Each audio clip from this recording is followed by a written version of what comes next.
Meaning of foreign trade. अगर मैं foreign trade की बात करूँ, economics chapter number 10, foreign trade of India. अगर मैं फॉरेन ट्रेड की बात करूँ तो foreign trade is the trade between the different countries of the world. It is called as international trade और एक्सटर्नल ट्रेड। देखो, इसे इंटरनेशनल ट्रेड भी कहा जाता है या एक्सटर्नल ट्रेड भी कह सकते हैं, क्योंकि आप अपनी जोग्राफिकल बाउंड्री के बाहर जाके ट्रेड कर रहे हो। ठीक है, अगर जोग्राफिकल बाउंड्री में ट्रेड करते हो तो वो डोमेस्टिक ट्रेड होता है, और आप जब अपनी बाउंड्री के बाहर जाके दूसरी कंट्री के साथ ट्रेड करते हो तो वो इंटरनेशनल ट्रेड हो जाता है। ठीक है, इसके टाइप्स कितने हैं? सो types of foreign trade. Types of foreign trade में 3 टाइप्स आते हैं। एक है इंपोर्ट ट्रेड, दूसरा एक्सपोर्ट ट्रेड एंड तीसरा है entrepot trade.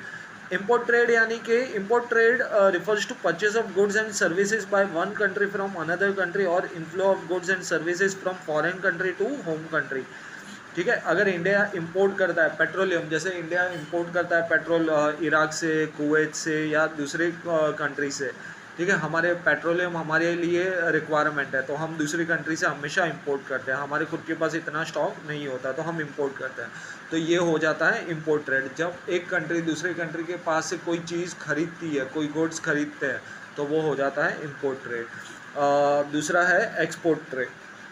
Export trade refers to the sale of goods by one country to another country or outflow of goods from one country to foreign country. For example, India export tea, rice, jute to China, Hong Kong, Singapore, etc.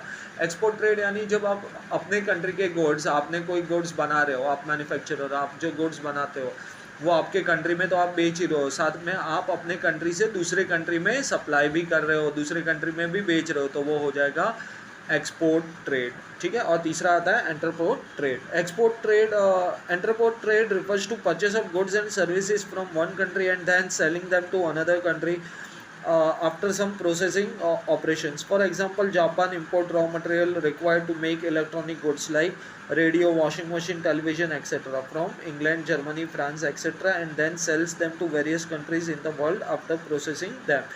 ठीक है, एंटरप्रोट trade में क्या होता है, जब आप किसी एक कंट्री के पास से गुड्स खरीदते हो रॉ मटेरियल के फॉर्म में, आप उसे थोड़ा सा प्रोसेस करते हो और वही प्रोसेस करने के बाद आप कुछ फिनिश गुड्स बनाते हो और उसे आप किसी और कंट्रीज़ में, यानी कि बहुत सारे कंट्रीज़ में उसे सेल करते हो, या तो एक कंट्री में या मल्टीपल कंट्रीज़ में आप उसे सेल करते हो, तो उसे हम कहेंगे एंटरपोर्ट ट्रेड। ठीक है, so types of foreign trade में आता है import trade, export trade and entrepot trade.